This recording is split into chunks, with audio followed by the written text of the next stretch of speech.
Well, good morning, and good morning from day one of the Lycian Way. And pronouncing it Lycian Way, not Lycian Way, which is the pronunciation I've always used because local people are saying it's called the Lycian Way. So Lycian Way it will be. So Jill and I flew out yesterday to Turkey. It's our first visit to the country. And we've decided to walk for 2 weeks along the Lycian Way. And we're hoping to get from where we started this morning at Ovacik. And after 14 days or so, we'll be getting to the town of Kash. That's roughly halfway along the Lycian Way, and one day we'll return and hope to continue on towards Antalya, where the walk finishes. But this morning we started at Ovacik, and we're going to walk to Faralia, where we're going to find a place to camp. We've got nothing booked at all for this trip at all, so play it by ear as we go along the way. If we're going to do some wild camping as well, possibly. We'll just see how we get on. And then tomorrow, from Faralia, we're going to do what on paper is the hardest day of the whole 2 weeks, when we walk through the pine forestry and up to Linka or Alincha. And yeah, we're looking at a 3,000 foot day that day. So yeah, under no illusions about how tricky that's going to be, but we're easing ourselves in with a 7 miler today. There's plenty to see, the scenery's fantastic, the pine forest smells wonderful, and the sea views are staggering, so looking forward to doing this walk.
Well, hello, and hello from day 3 of our Lycian Way adventure.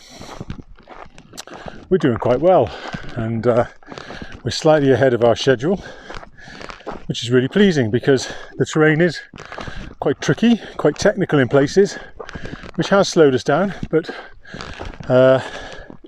we always knew the first 3 or 4 days of this itinerary would be the toughest days on the 2 weeks that we're walking. And there's been a lot of up and down, and some of the sections really had to concentrate on your footing because of where you're walking. But I think I said in the last piece that we were hoping to get to Faralia on day 1 and then maybe Alinja on day 2. Well, we did stop in Faralia on day 1 and had a fantastic camping spot in someone's garden, and ate at a local restaurant, and ate really well actually at the local restaurant. And then the Mehmet, our host, served us a fantastic breakfast on his rooftop terrace before heading off. And then yesterday we were planning on getting to Alinja, but we were making such good progress that we got there at about 2 o'clock and just felt it was too early to stop, so we carried on. It was hot in the afternoon, but we carried on, and we eventually stopped at Turk Glamping, and what a location that was. We were camped right on top of the cliff overlooking the sea, had a fantastic platform to watch the sunset on, and then to cap it off this morning we were served that standing breakfast, and they insisted on bringing everything up to the platform where we were sitting and served us our breakfast whilst we ate overlooking the sea. It was just, it was magical, absolutely magical.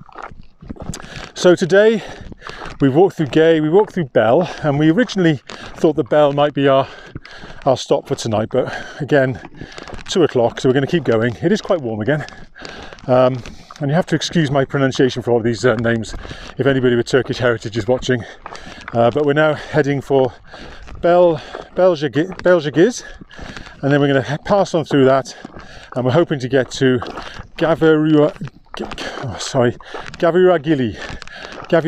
yeah. So we're hoping to get to there, and then again, according to the app that we're using for navigation, there is a place there that offers camping in their garden, so that's what we're hoping to do this evening.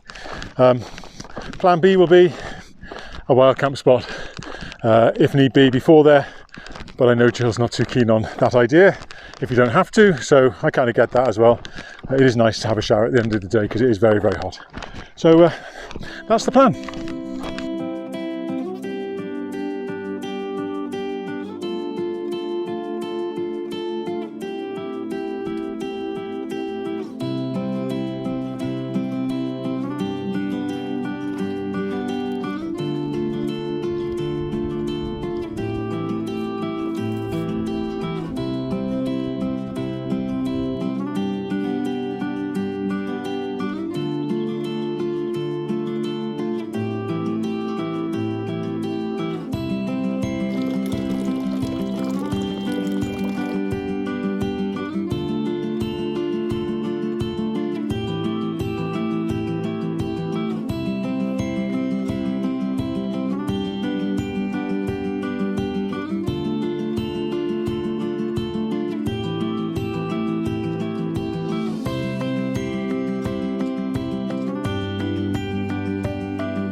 Good morning, and good morning from day 6 of our Lycian Way adventure.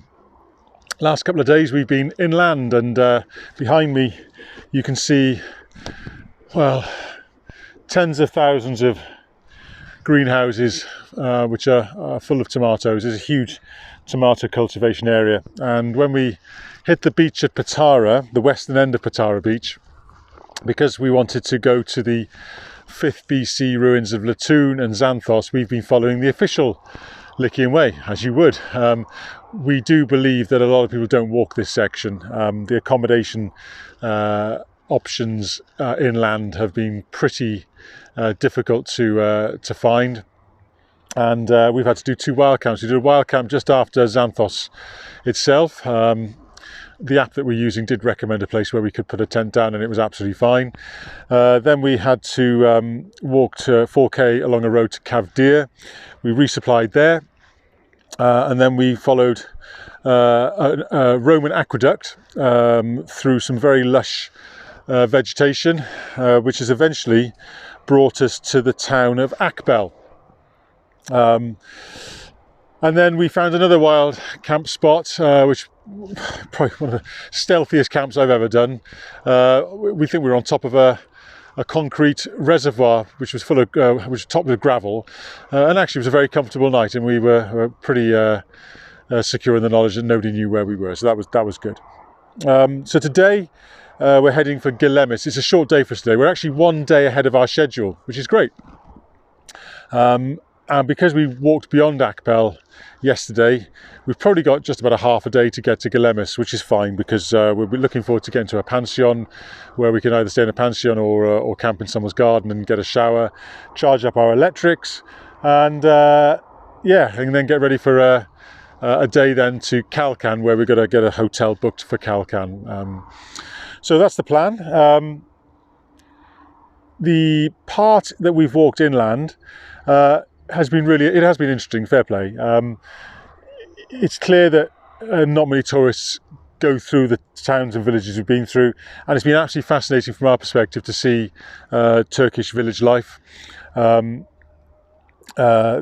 shops and the shopkeepers are very friendly.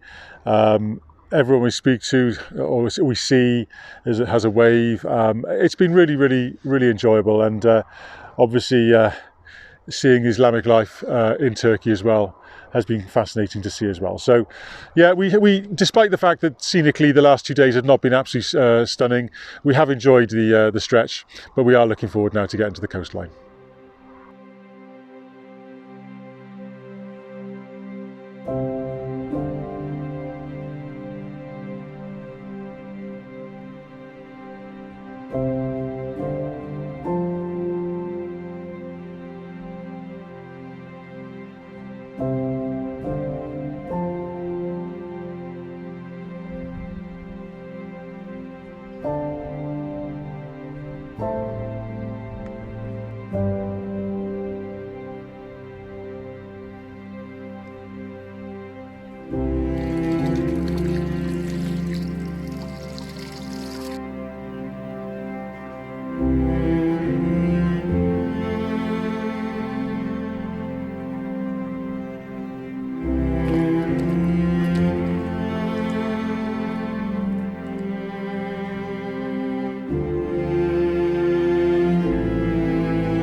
Well,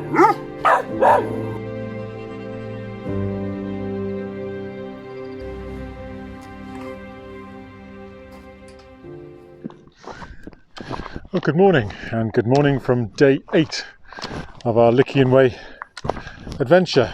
And at this precise moment in time, I'm climbing rather a steep hill as Jill and I leave the town of Calcan. So last time I spoke to the camera, we were heading to Gilemish.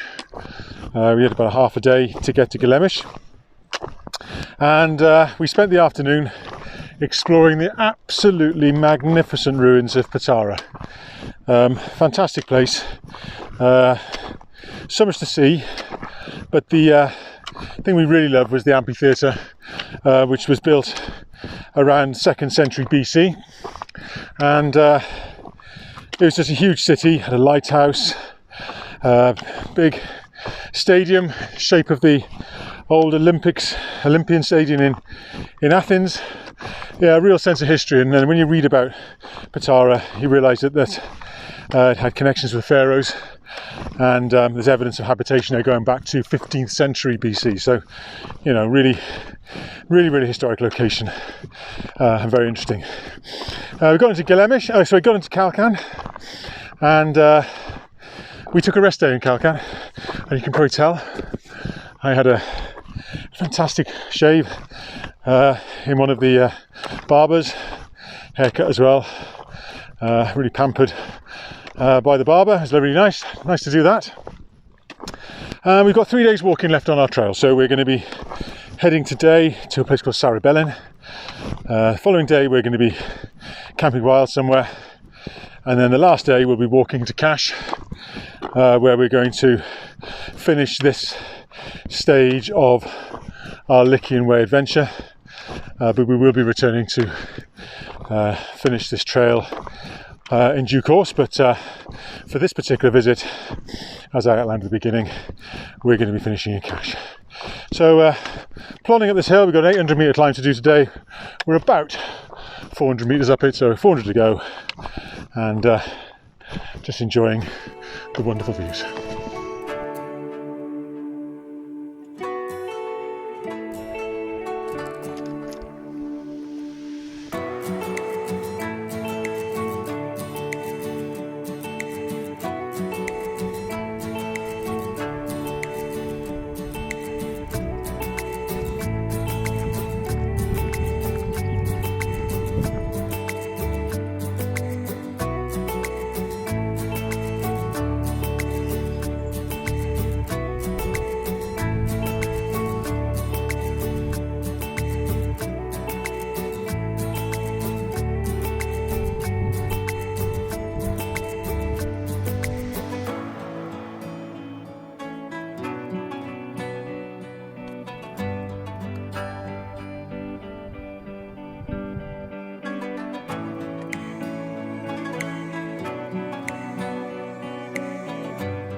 Well, good morning, and good morning from day 10 and the final day of our Lycian Way adventure.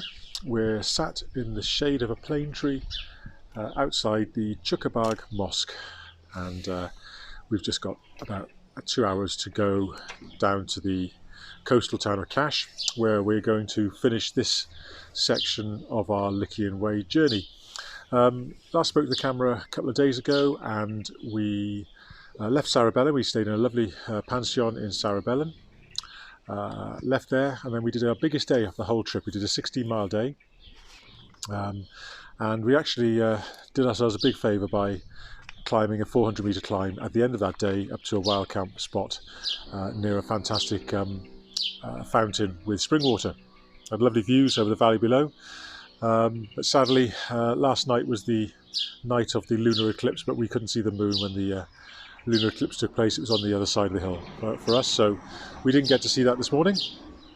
Today we've walked via the ruins of Phelos and dropped down into Chukabag, and now it's downhill basically, with a very steep section overlooking the sea and the town below of Kash. So that's our journey. We're going to come back probably next year to carry on from Kash. Haven't quite decided how far we're going to get, but it looks like we'll do another 7 days walking or so, and really very much looking forward to carrying on along this journey of the Lycian Way, which does take probably a month to do if you're going to do it continuously. So hope you've enjoyed these videos. Hope these Lycian Way videos have been of use to you if you're planning the trip yourself, and sign off here and leave some final scenes of us dropping down towards Kash with some fantastic viewpoints.